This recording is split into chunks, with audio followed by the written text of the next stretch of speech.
call this meeting to order at 7:04 on the 21st of January. Okay. And the first thing we have on the agenda is the public hearing for the Clarendon Town page. Is there any public? I'm sorry, town plan. Is there any public in the room? There are no public present. Okay, so I guess we will close that. Okay. And now I will officially call us to order at 7:05, which is exactly what you've got on the agenda. So that's great. Do we need introductions? Yeah, I think it would be good. Why don't we start in the room, then we'll go online. Mary? Okay, good idea. Mary Kate Scavza, staff. Michael Fowler, Tim alternate. Robert Gibbs Hubbardton. Devin Erie, executive director. Dick Horner, Proctor. Stephanie Burke, staff. Pat Schneider, Brandon. Louis Solomon, staff. Drea Stoddard, Danby. Sarah Pelkey, Poltney. Lori Purcell, Mendon. Karen Hill, staff. All right, and online we have Bob Kerback from IRA, Chair Burner from Wallingford, Jessica Metcalf from Mount Holly, Judy Gilmore from Timoth, John Sabaka from Pollitt, Laura Black from Shrewsbury, Will Austin from Killington, and Nick Stark, staff. Hey, super. All right, so we have approval of the January 21st agenda. Are there any changes, additions, comments? And if not, may I have a second? I mean, a motion? Sorry. I'll make that motion. Okay, thank you, John. May I have a second? Second, Larry. Okay, thank you, Larry. I have a first and a second motion to approve the agenda. All those in favor signify by saying aye or raise your hand.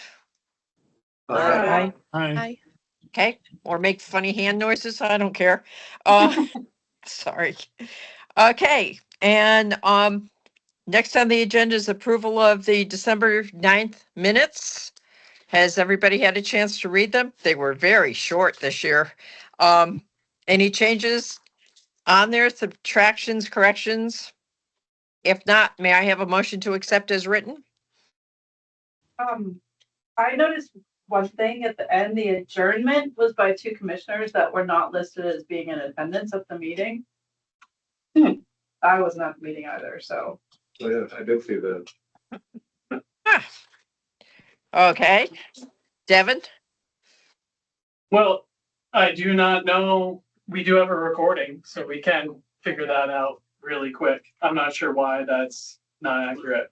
While we technically don't need it, we will make that change. Okay. Thank you, Sarah. Okay, so subject to the verification of the motion and the second of the two commissioners, are there any other comments? Okay, then can I have a motion to approve with those changes?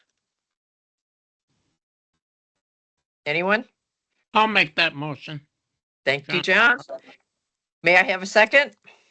I'll second. I'll second. Okay, right, so all those in favor of accepting the December minutes with the verification of who made a motion and seconded the adjournment, please signify by waving your hand, saying aye, or otherwise acknowledging. Okay. Aye. Okay. Any opposed? The ayes have it. Passed. Thank you very much. Okay, so 7:10, we will open to the public.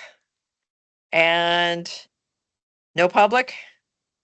Then we will close. No public? None. Then we will close to the public. So we have the November 2024 financial report. I would assume that's Mary Kay. Yes, I can provide that. So looking at the November 24 financials, the November P&L reflects a net income of almost $35,500, November and December are tend to be lower billing months just due to the holidays and vacation. So looking at the revenue, line 402, local income, that's high. Towns have been invoiced for their FY25 dues. All but 2 towns have paid to date, so thank you to all of our towns for responding so quickly on that. Line 403.5, Vermont Department of Environmental Conservation. That's low due to a lot of projects being in the development phase versus construction phase. Devin, did you want to make any comments on that? I know we talked about that a little bit in the executive finance meeting. Yeah, unless there are any questions on it. Primarily our work right now is identifying projects that have phosphorus reduction potential, determining whether they're feasible, and then advancing them through a design stage. So we have a lot of projects in design that will lead to implementation, but the implementation is where we'll spend the real money in construction. Okay, line 407, U.S. Department of Energy. That does not have any activity yet. We're waiting on the executed EECVG agreement to come in. Line 420, special projects is low, again, due to timing. We're waiting on executed agreements for some funding such as bylaws and the Vermont State Brownfields 2024. While other grant work is just beginning for projects like CPRG and the new health equity agreement that we just received. This line also includes MTAP, which is Municipal Technical Assistance, and Vermont State Brownfields 2023 revenues. These activities have larger budgets than some of the other agreements. Looking at the expense side, line 535, marketing and sponsorships is high, again, due to timing. The Front Porch Forum was paid in October, and that's over $2,000. So it's just timing. We're paying it earlier in the year than later in the year. Accounts receivable as of November 30th totaled roughly $290,000, and as of January 13th, it totaled roughly $217,000. The Executive Finance Committee reviewed the AR aging summary report line by line, and that is my report for November financials. Okay, any discussion, questions? All right, thank you very much. We don't need a motion on that, correct? Correct. All right, so we have the executive director's report. Devin? Alrighty. It's been a busy month. We held our first and the state's first VLCT RPC select board meetup last Thursday night, and it was a really great success. We had over 20 participants across 14 different towns, which was a really great turnout. We went overtime because the discussion was so good around things like shared services, challenges and funding, positions and equipment, everything under the municipal sun. And it was such a success that the folks there asked that we hold this type of event quarterly around the region. So for those of you who are select board members or your towns weren't able to participate, a lot of your towns actually were there, which was great. We'll be doing this again, likely in April. Somewhere else in the region, we're going to try to move it around to make it easier for folks in the different corners to participate. But really excited about the potential in this one. So more to come there. Our RPC Town Plan Toolkit is live. This is a really exciting resource that our town planner, Logan Solomon, put together. It's your one-stop shop for everything you need to update your town plan, comply with state law, conduct outreach, and adopt your plan. So please check that out. It's on our website under the town planning program. We have a couple towns that are already putting it to good use, like Wells and Wallingford, and who else are you working with? A lot of towns that are reviewing it. Yeah, I'll say it. exactly. Yeah. So that one's great. Check it out, especially if your town is considering an update to their town plan. Another great resource that will be live later this month is something I've been talking about for a while now, the RPC Commissioner Handbook. So we've had a Commissioner Handbook in the past. It's been several years since we've had one. This is just going to be a resource for new and returning members to better understand the makeup of the organization, staff contacts, the committee structure, and also some planning tools as well. So what's really exciting is this is will be a part of our new web page that actually has a dedicated boards and committees page. Want to give a shout out to Karen for all the hard work she's done on this. We've had a meetings materials page now that is quite dynamic for a while, but we were really missing that information on who our commissioners are, what are the different committees, who chairs them, and what they do. So if you go on our website now, you'll see a new link up on top called Boards and Committees. Hopefully you'll find that useful. That is exactly where the handbook will live as well. Just a reminder, you've probably seen this in our newsletter, but municipal planning grants are available. Those are due at the end of March. The total grant award amount has gone up to $30,000 for single towns, $45,000 for multi-towns. So we're hearing as well that the Agency of Commerce and Community Development is going to be asking the legislature to fund this to a much greater extent, because a lot of you have submitted applications have been denied over the last few years. While these in the past have been good funding sources for town plan updates, the priorities now are much more around feasibility studies, housing assessments, development plans, capital improvement plans, merger studies. So, take a look at, there's a guidance available that will give you much better information. On a fun note, we have a team this year in the Real Rutland Feud, believe it or not. We're going to be taking on Cape Air. That's on February 15th. So please come out and heckle us, support Cedar. And we just got our team photo today, which is pretty great. So Karima, myself, Maggie, Karen, and Logan will be participating on that team. We're really excited about it. Yeah, I couldn't make it. Yeah, sorry, Logan was out Really of sad town for the about it. picture day. Yeah. As another reminder, we are going to begin our town meetings on the future land use map starting in February. So look out for those invites. We finally have a working draft. Thank you, Logan, for his hard work on this. As you all know, this is a huge revision based on the Act 250 reform. And we're going to be aligning our future land use maps across the state. This will be incredibly important for future Act 250 jurisdiction, as well as reaching our regional housing target. A new opportunity is the RPCs are partnering with the Vermont Bond Bank on a municipal water system analysis and technical assistance program. This is in the very early stages, so I don't have a lot of details to share with you quite yet, but we anticipate beginning this work sometime in March or April. Will be a 3-year project.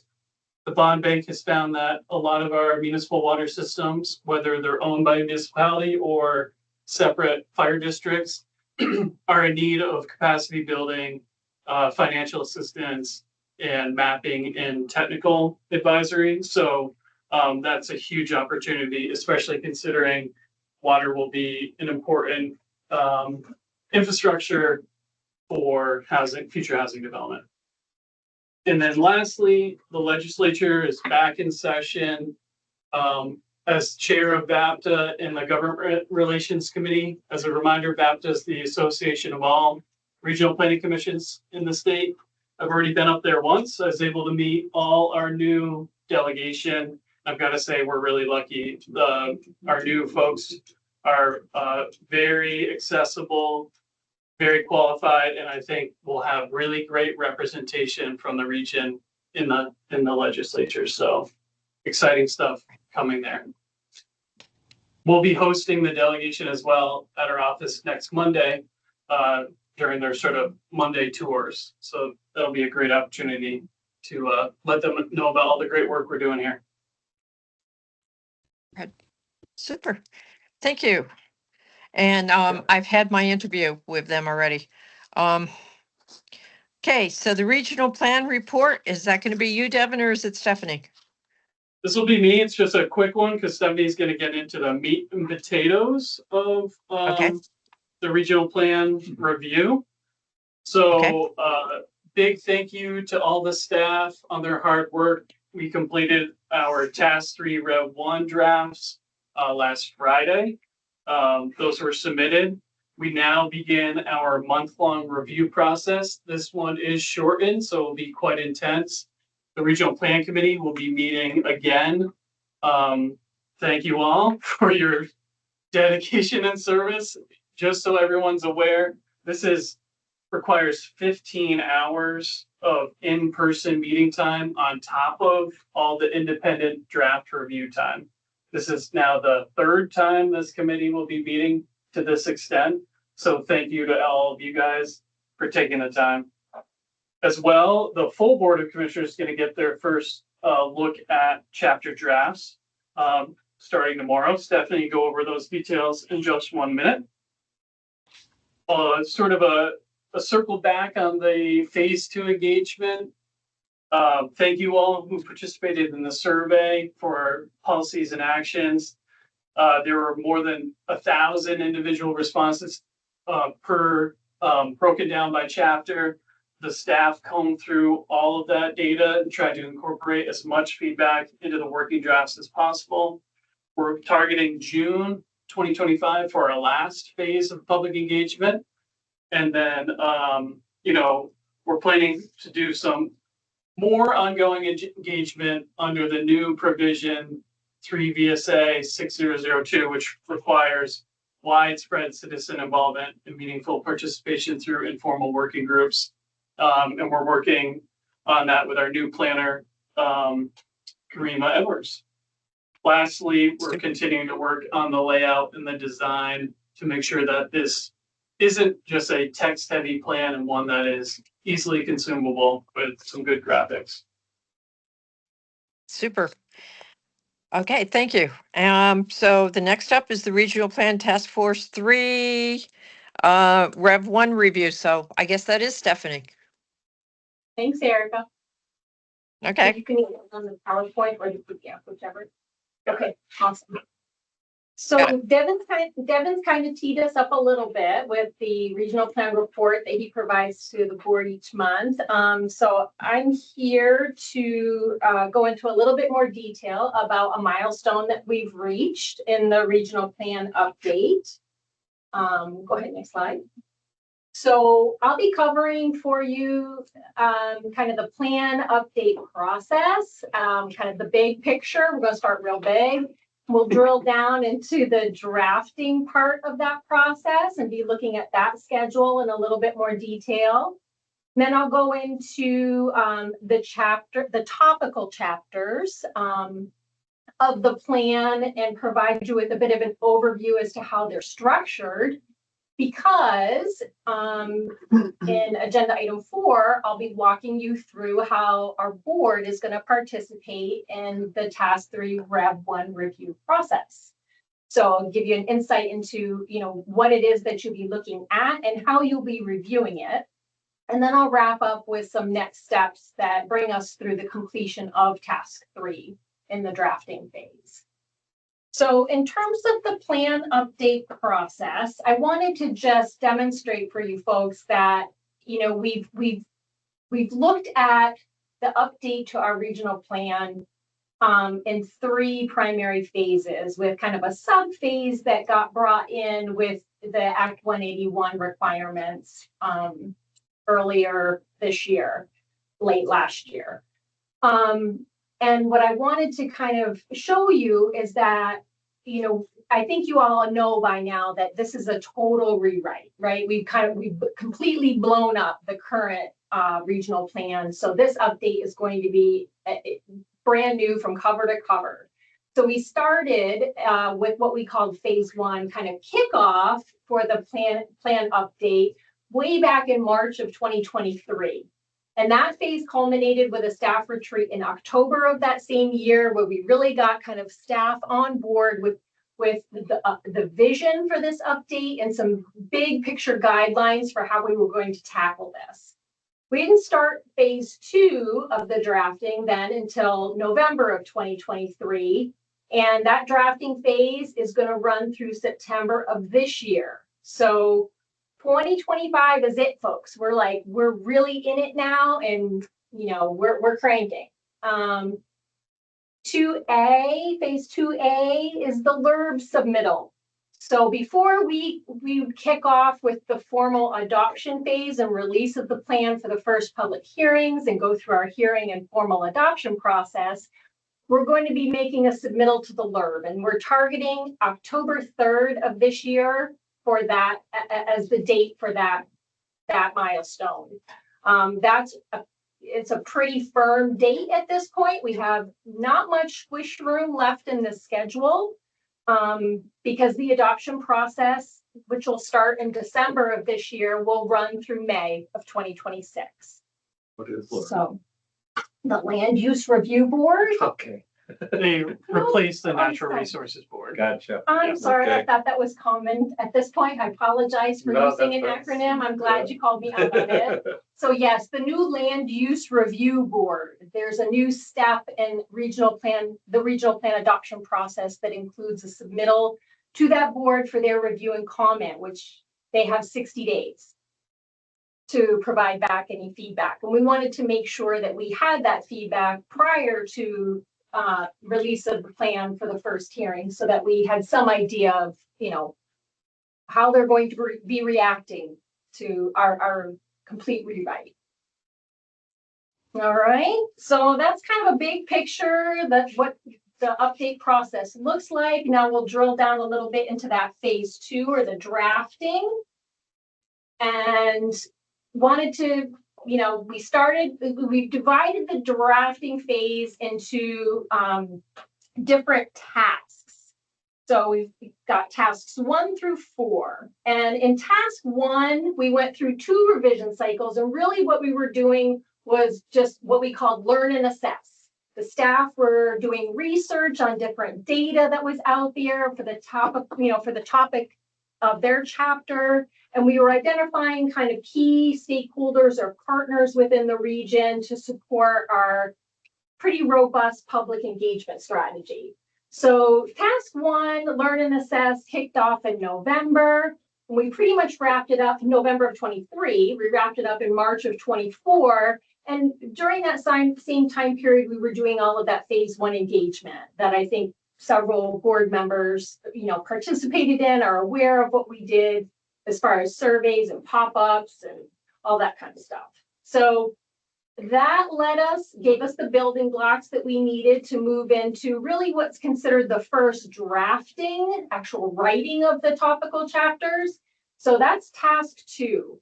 And we had 2 revision cycles that brought us pretty much through most of 2024. Those cycles included, several weeks worth of staff drafting time, followed by several weeks worth of regional plan internal review committee reviewing and then providing feedback to inform the next revision of the chapters. So the end of last year, we pretty much wrapped up task 2 drafting work, as well as our phase 2 engagement, where we were reporting back to the whole community what we heard in phase 1 and how we demonstrated how it helped inform the development of the plan's working draft policies and actions. So we also got the first draft of the plan back from the graphic designer consultant that we're working with in layout, so that we could kind of see what not only the content was, but also the visual presentation of it.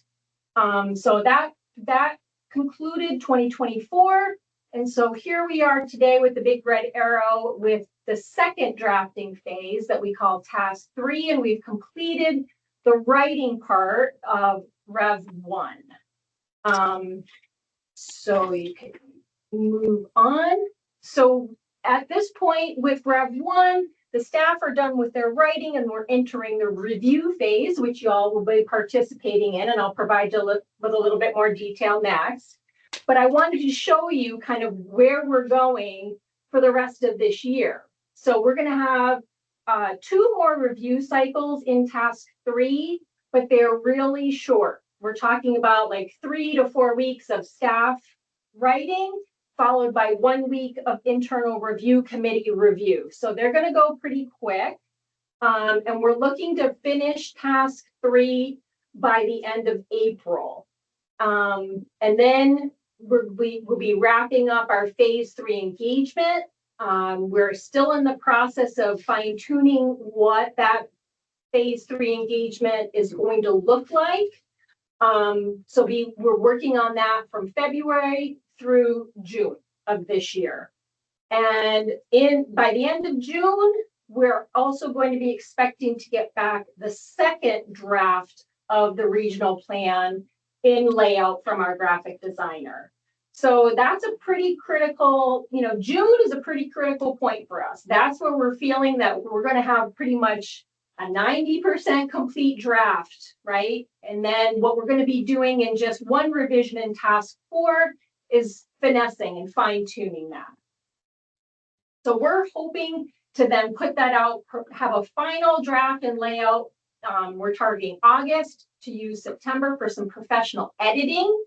I want to make sure you're aware that we're hoping to squeeze that in. So as you're doing your review as board members, you don't have to necessarily put on the hat of an editor at this point. We're looking to build that into the schedule so that we have something ready for the board to sign off on at the September 30 meeting this year to make that October 3rd submittal to the Land Use Review Board. So it's going to go quick. So next slide. We'll then talk about kind of the structure of each of the topical chapters so that you know what to expect when you begin your review.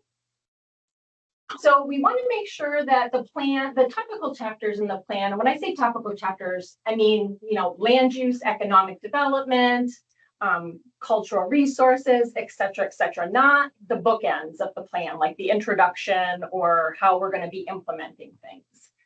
So each of the topical chapters follows a similar structure so that there's, it's cohesive and it flows nicely. It can be read in its entirety, or it can be read kind of as a standalone chapter. If you are just interested in like the housing chapter, for example, you can kind of pull it out and you've got all the parts and pieces to kind of have it hang as a solo as well as part of a whole.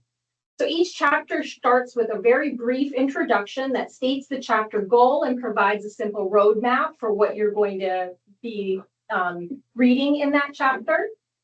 It's followed by a section called Healthy, Equitable, Resilient Communities. And this section describes how these themes apply to the chapter. This is essentially the distillation of the vision for the regional plan, right? It's a plan to guide community economic development in a way that is going to result in healthy, equitable, and resilient communities. So those characteristics we feel are what make a place great. And so we want to showcase them early in the chapter and what those characteristics look like from the perspective of that chapter. So it'll be a little different for the economic development chapter versus the transportation or housing chapters or natural resource chapters. So that's then followed by a section on current conditions where each author is going to describe the baseline conditions, including strengths, assets, and challenges that exist in the region for that given topic. It then builds into the future trends, which is a description of the future or prospective conditions that are desired to achieve that chapter's goal, and an equal weight, what's needed to achieve those conditions. So this is an 8-year plan to guide community economic development. We need to have kind of a clear destination in mind, right? What are we trying to achieve? What does it look like? Where are we going? You'll find that in the future trends section. And then we wrap it up with a statement of the policies and actions. So those should have a very clear connection to that, destination, how we're going to get from point A to B. The policy should, stay clear, and it should be a clear and unambiguous statement of how we're going to achieve the goal for that chapter. And then the actions are realistic activities to be completed by the RPC or our board to achieve the goal. So we're not really looking to assign tasks to other organizations outside of our, we're not looking to give somebody else some homework. It's our plan and how we are going to contribute to this, larger effort in the region. So that leads us all to task 3, Rev 1 review. The internal review committee is starting their work this week. We'll have our first 3-hour meeting to review the first two chapters next week. And you folks will have much more time than the internal review committee to do your assessment of where we're at. So the chapters will be emailed to you by Devin, and I was hoping he could take just a minute to, let you guys know what to expect from him and when to expect the communication. Yep. So tomorrow you'll receive an email from me, and that email will contain a few different things. It will contain PDFs of the 10 chapter drafts via links in an email for you to download and review. It will also include a link to this online survey where you enter your feedback. It will also include a small excerpt from our writer's guide, which you'll see in a minute as to how that's incorporated into the survey. But expect that email from me. In addition, I will include this presentation for you to review if you forget about what the process was, where we're at, when it's due, all those sort of things. The intent is to have you complete this review before our February board meeting so that we can come back and talk about those comments in February, and we'll talk more about that in a minute. Perfect. Thanks, Devin. So I'd like to just make note that we're asking for the board members to provide their review comments by an online form. Okay, and that was an intentional choice, not to try to make it cumbersome for people who aren't so happy working on a computer.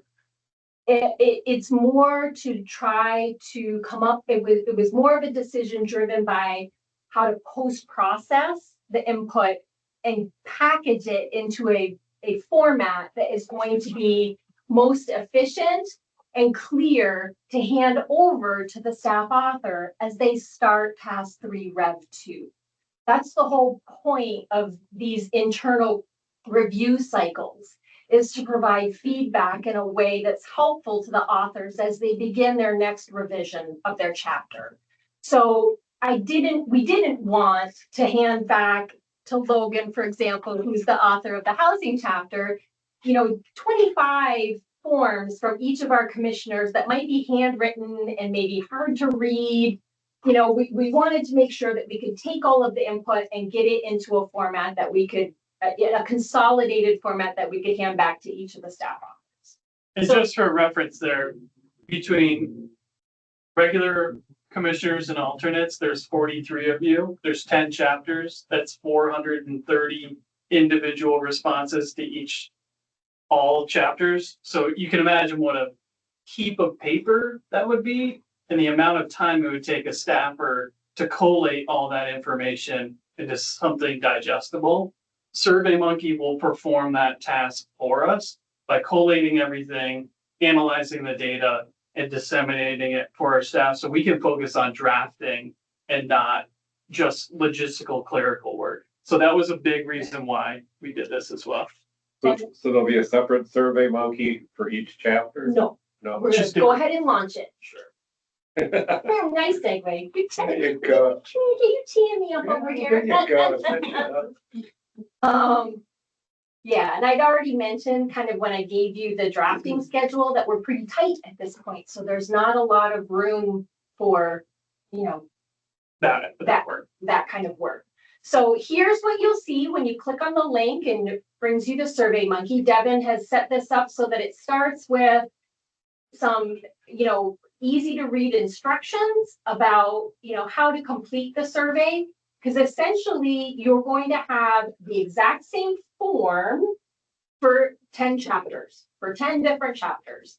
So once you've reviewed and understand kind of the instructions, you click next, and here's the land use chapter. I'm gonna grab my teeth one because I can't. Are you gonna be able to go back in before you submit your survey? You should be able to. Okay.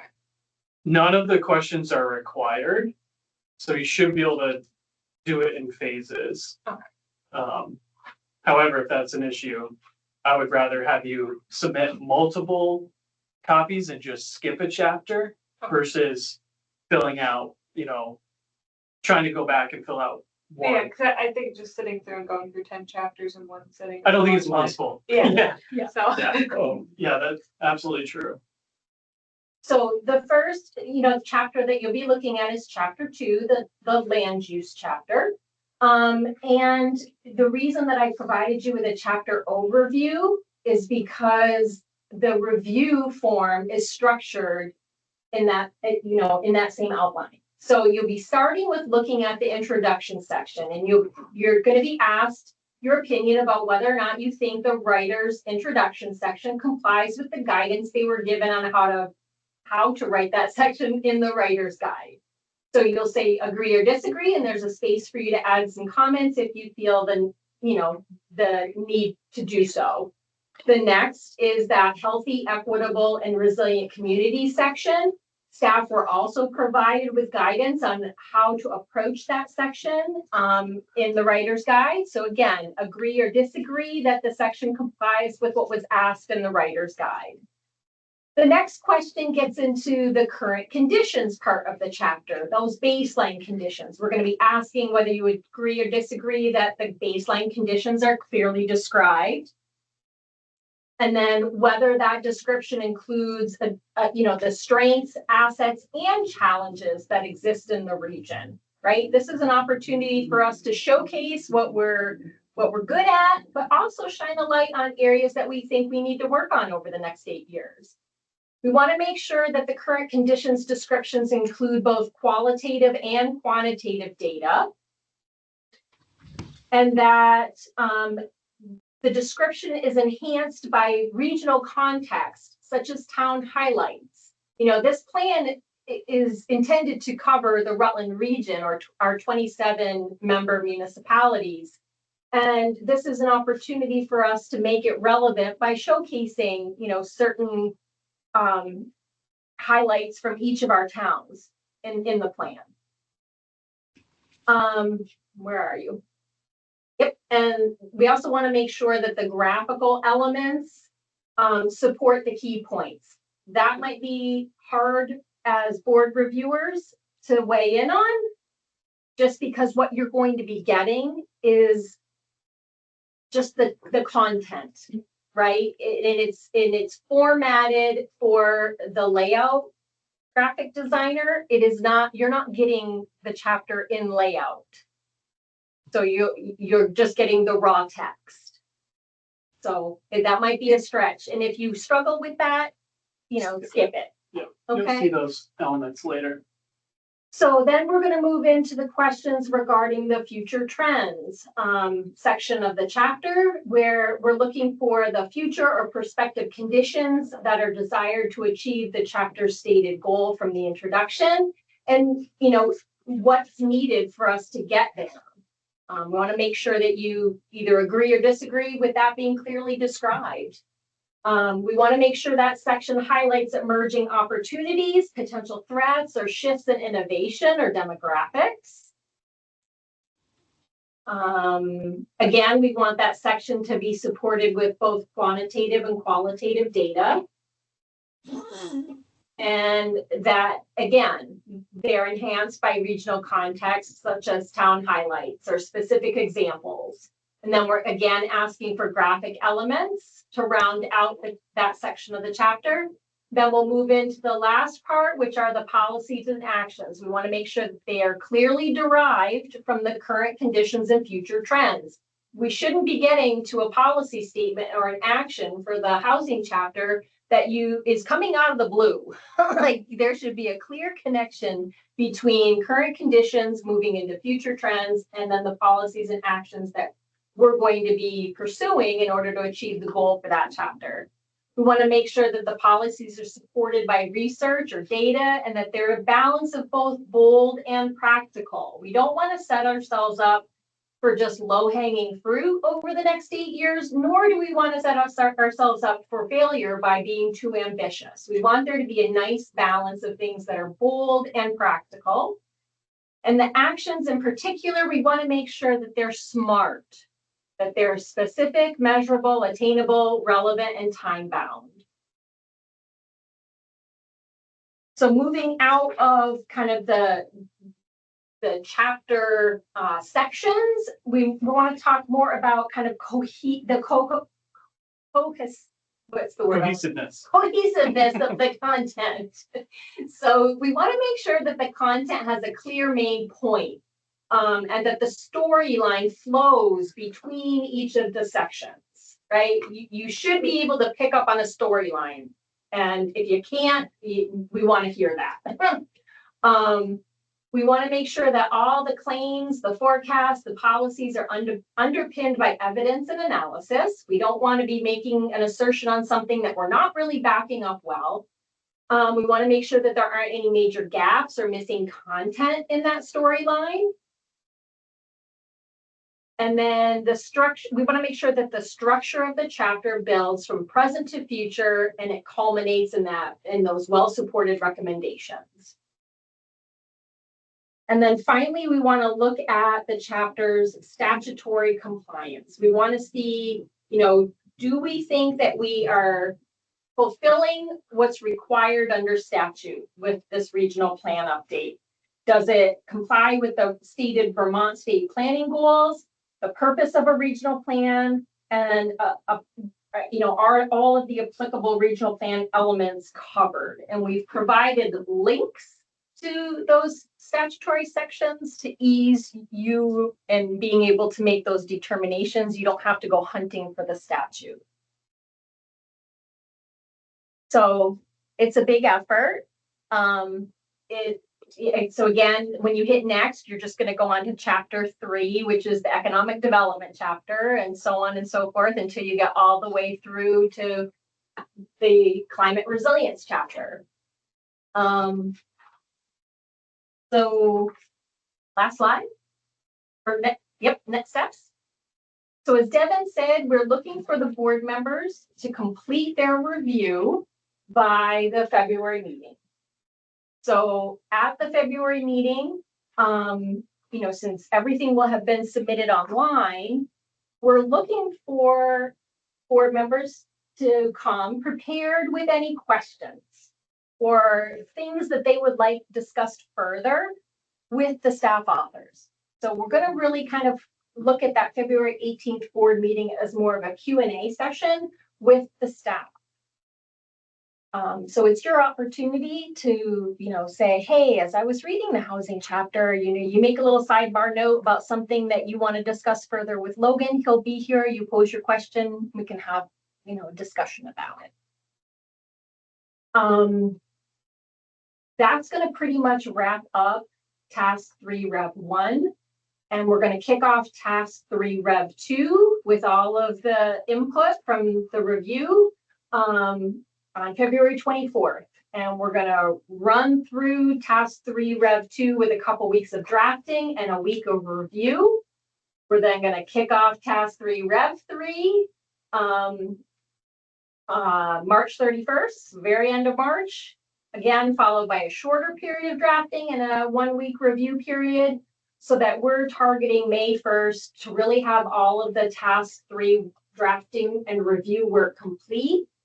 And we're going to be targeting that as the date that we're going to be submitting all of the content to the graphic designer for layout for the second drafting phase. She's obviously gonna need some time to do that work. So we'd be looking to get that back, for the June 17th board meeting, where that's the first time that you'll see the draft of the plan in layout, is at that June meeting. That's what we're targeting. And that's also, June is also the month that we'd be targeting completing all of our phase 3 engagement. So that would be, those are the next step just to get us through task 3. So basically for the next 6 months, what the next 6 months look like before we really get into kind of finalizing everything. So, questions?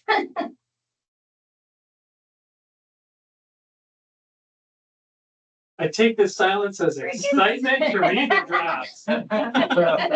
Or shell shock. We understand this is a big ask, but if there's nothing else the commission does, this is one of the primary purposes, right? Is to really ensure that we are on the right track with this plan. So in advance of all your hard work, thank you. We really, really appreciate it. And we're really looking forward to a healthy discussion in February. And we'll see the committee members all starting when, next week is our first launch with the committee? Yes, the Yes, 28th. the 28th. 28. So Yep. obviously, if you don't have questions tonight, but they pop up, reach out to me or Stephanie. We can help answer some of these questions. If they're Survey Monkey related, talk to them. Talk to me if there's some related. That's right. Okay, guys, thank you. Right, and as the full commission can see, there's an awful lot of work and a short amount of time to do it. But we'll do it. So, okay, regional committee report. Oh, sorry. We'll stop Sorry about that. So the regional committee met earlier today. Jeremy walked us through 4 Section 248 applications. The first was a 3 megawatt solar facility, the Little Brook Solar Project in Pittsburgh. The committee did not take any action. That is in the final application phase. The second was a 20 megawatt solar facility, Vermont Real Estate Holdings L2 LLC in Fairhaven. That project, the full committee drafted a letter in July that there was no significant impact, and it is in conformance with the regional plan. So just sort of an update on that project in Fairhaven. Jeremy gave us some information about hitting the regional target for the enhanced electricity Energy plan. energy, thank you, Yep. plan. And it sounds like with this project, if it were to go through, we would have met the regional target currently. So that was pretty interesting news. Thank you, Jeremy. The third project was a 500 kilowatt silver silo LLC in Clarendon. And that project, the Regional Planning Commission has already submitted a preferred site letter. So that it has gone to the full application, and same for the last project, which was a 150 kilowatt Novus Brandon Solar LLC in Brandon. We started to get into conversation around the Act 250 determination of significant regional impact for the 2026 regional plan, but Devin, we didn't give Devin a lot of time to get through that. So that will continue to be on the agenda, I would think. Yes. Great, thank you. Okay, and we need a motion to accept the recommendations, if I recall correctly. No recommendations. Good. Okay, so we don't need a motion. The community committee report. Yes, we reviewed the Clarendon Town Plan. Thought it was a pretty good deal. Made a motion and everything to approve the Clarendon Town Plan, both the plan itself and whatever else it needs to have done. Larry, do you want to add anything to that? Yeah, we kind of just discussed, it was generally a light update from the 2016 town plan. So we discussed what changes had been made from that 2016 plan that was regionally approved compared to this one. And yeah, it was generally though a light update that mainly focused on changes to state law and updating the data and current conditions to reflect changes over the last 8 years. We also got the chance to discuss new changes to state law and how that relates to the town plan update. So for example, there's a new state planning goal revolving around the equitable distribution of environmental benefits and burdens, and kind of just talked about that new state planning goal and the implications for the committee and how we're reviewing that, and how that's also different compared to other new changes to state law, where typically, or in other cases, there have been guidance that goes along and saying, hey, there's guidance that shows this is how you meet the law. No such guidance exists. So it's kind of harder to, there's no guidance to say this is the way to show it. So it's a little bit more murky. But there was plenty of evidence that showed that Clarendon's met it. So yeah, we discussed all that. Super. So then we do need a motion to accept the recommendation. So moved. And may I have a second? Second. Right. All those in favor, say aye, wave your hand. Aye. Aye. Any opposed? The ayes have it. It's been approved. So, thank you. Okay, Executive Finance Committee report. Sure. The Executive Finance Committee met on Monday, January 13th. The primary focus of the meeting was to review the FY25 budget update, which is our next piece of the agenda. Yeah. Finance Director Staza provided an overview, which she will do again now. The update was required due to an increase in funding from new grants that were not anticipated or secured when the budget was prepared in June 2024. The new budget includes new revenue as well as updated expenses. There is a motion by Black to recommend to the full board approving the updated FY25 budget, seconded by Torcell, and was approved by a voice vote. Okay. All right, thank you. So that brings us to the budget update, and I guess that's Mary Kay again. Yeah. Devin will pull it up on the screen. Everybody can see it. It is in your board packet. You'll see that there are 3 columns. The first being the approved budget, the existing budget as it stands now. The middle column being the proposed budget. And we have a third column being the variance. And so we'll just kind of run down those variances, and I'll provide some just highlights on what those variances are made up of. So if we're looking at the revenue side, our ACCD grant from the property transfer tax funds, this is our main ACCD grant that we receive every year. So we increased this by $85,733. The grant came through higher than anticipated due to the Act 181 funds for the flu map. And like Devin said, we didn't realize that these funds were coming through until we actually received the grant, and we didn't receive it until after our FY25 had begun. So, these budget updates, we did one last year, and we're bringing one to you today. Whenever there's like a major change, it's always a good idea to bring those large variances to the board. Let's review them together and put a proposed budget in front of you. So the second variance is the ACCD non-permanent state fund. So if you'll remember, maybe last year with the budget update, those non-permanent funds are, those grants that we don't get year to year. So this line increased by $10,000 because we received a neighborhood development area planning grant from ACCD. So Vermont Department of Public Safety decreased by $10,800. The EMPG 24 grant that we received was actually lower than anticipated. The federal funds were reduced. So Vermont Agency of Transportation, we increased that by $8,982. We had a larger balance to draw down from July through September in 2024. than we originally budgeted. Vermont Department of Environmental Conservation, we reduced that number by $4,202. We reduced some of the QUISP revenue based on, we have a partnership, everybody knows, with Fulton Benue Natural Resources Conservation District. So just based on some preliminary budget discussions, we reduced some of the QUISP funds. We're still putting a budget together for the Formula 2 administrative funds, and just again, preliminary conversations led us to believe that we needed to reduce RRPC's portion a little bit.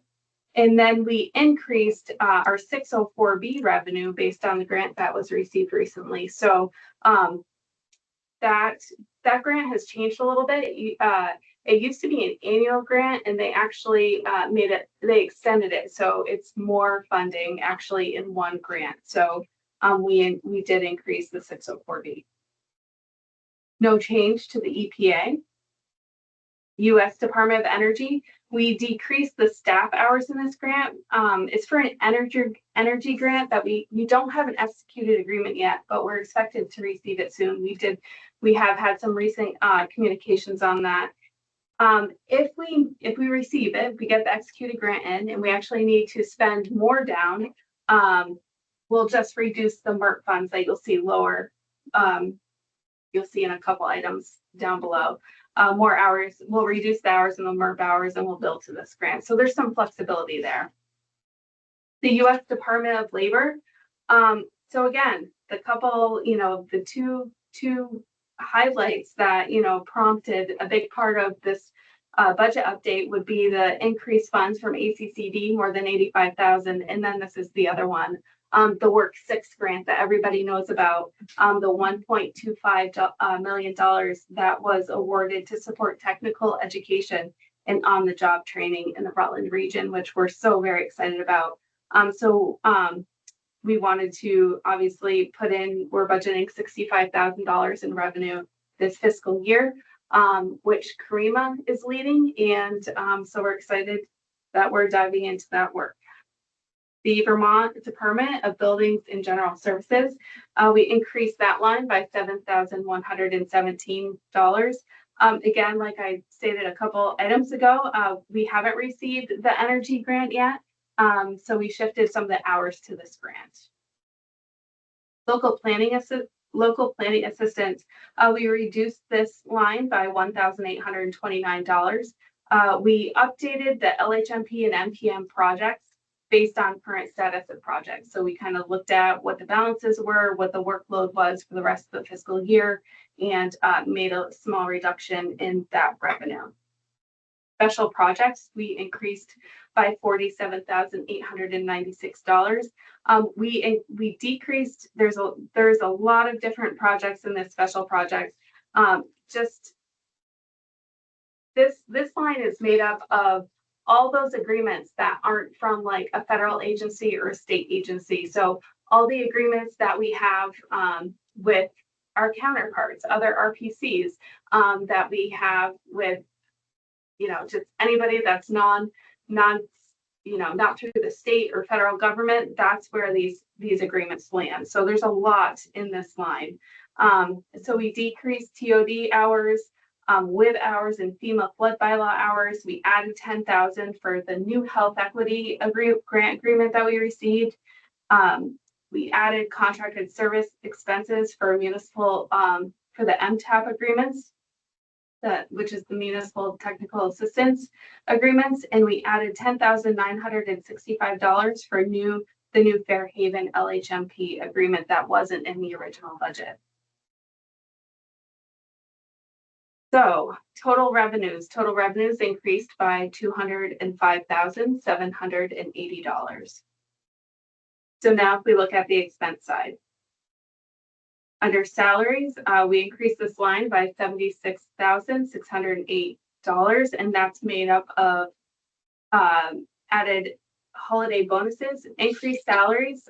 We included 6 months of actual and projected comp time, updated budget to reflect current staff, which also includes a new senior planner, and We also added a part-time financial support position, which I'm very excited about. So next is the fringe. We increased this line by $20,445. So I just want to point out that while fringe has increased, RRPC's health insurance items are about $8,500 lower. This is due to we switched from Blue Cross and Blue Shield to MVP effective January 1st after the Blue Cross and Blue Shield rates came out. And I think it's the platinum rate was up by like 22%. We started investigating on what the options were. So I'm really happy to say that we've had really great experiences with MVP to date. So that was a good savings, and I see that it will be a savings moving forward. The savings actually would have been higher, but some of the plan types also changed. So plan types meaning like single, two-family, or two-person family policies. Let's see. So the increase also includes an increase in the VEMR's and FICA expenses for the wage increases and bonuses, as well as projected comp time over the next 6 months and costs associated if these hours are paid out. So, you know, we're projecting what comp time is going to be earned. You know, some staff will use their comp time, but per our policy, it can be paid out too. So we are just, we have put in the budget based on if that is paid out, just so we have that in there. Contracted services increased that by $87,378. We increased the contractor consultant expenses for TOD, QUISP, and MTAP agreements, and we reduced expense for the RAMP agreement. Audit accounting, that increased by $3,000. The FY24 audit actually came in higher than we were anticipating. There's a lot of new requirements, and then with RRPC's increased funding, you know, our auditor, you know, said that you know, while she tried to keep the costs as low as possible, she did have to increase those expenses. You know, so it seemed reasonable, and so we've now put that increased expense into the budget. Conferences and trainings, we've increased that to $7,000. We always want to allow staff the opportunity to take more trainings when they're offered. Mileage, so you'll see some of these are small variances, like $87. There's like $1, $222. What I did is on some of those agreements that have actually ended, I put in the actuals. That's why you'll see some like small random numbers. So one being that $87. Under meeting expense, we've increased that line to $1,063. We have several meetings now that where we offer food, so wanted to go ahead and increase that line a bit. Postage, that's another one of those, just $1. In printing, $222 increased just because of those actuals that I put in. Marketing and sponsorship, we increased this line by $1,500 for more regional plan advertising. Town and organizational support. It looks like we reduced this by $1,700, which leaves $300 in the budget. And this is actually due to, so all full-time staff have a credit card.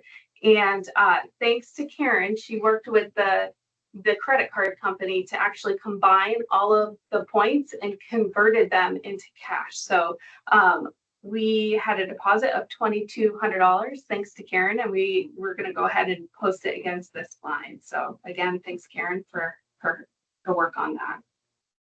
No change to supply service contracts. We're increasing this line by $3,500.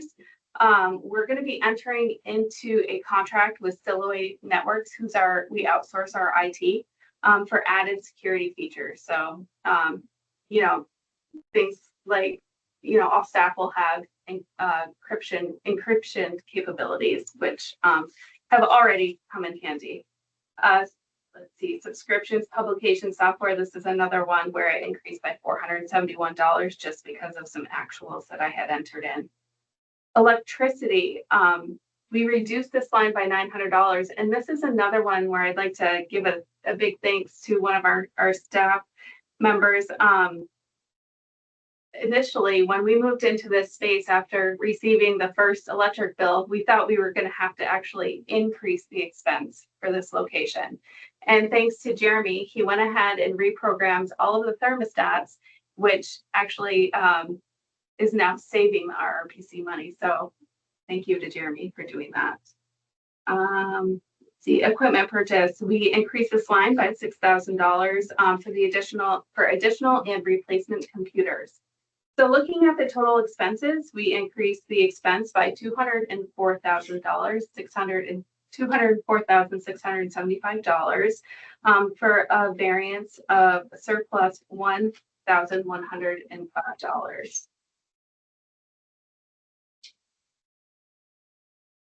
Okay. All right. Any discussion besides all of that work? So thank you again, Mary Kay. Any comments? Okay, do we need a motion for this? Yeah. All right, may I have a motion to accept the updated budget as proposed by and described by Mary Kay? So moved. May I have a second? Second. Right, all those in favor of the updated budget, please raise your hand, signify by saying aye. Aye. Thank you. Anyone opposed? Ayes have it. Congratulations, Mary Kay, and thank you for all of your hard work. Thank you. Right, regional partners? Don't think we have any today. All right, ex officio members?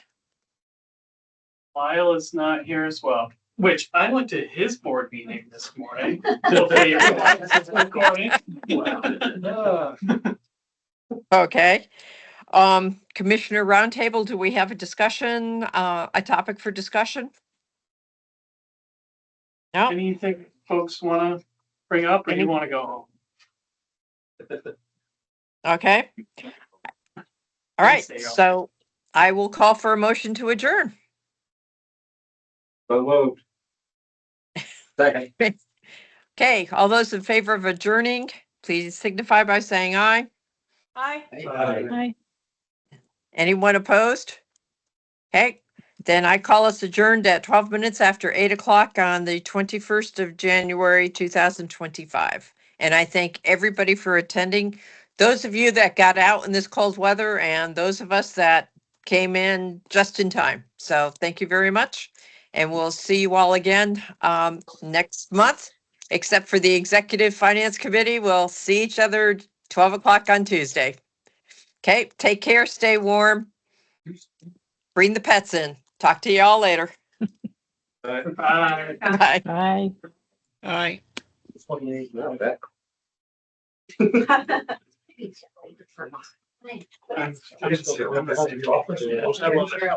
Yeah, I was. I love it. I was out of state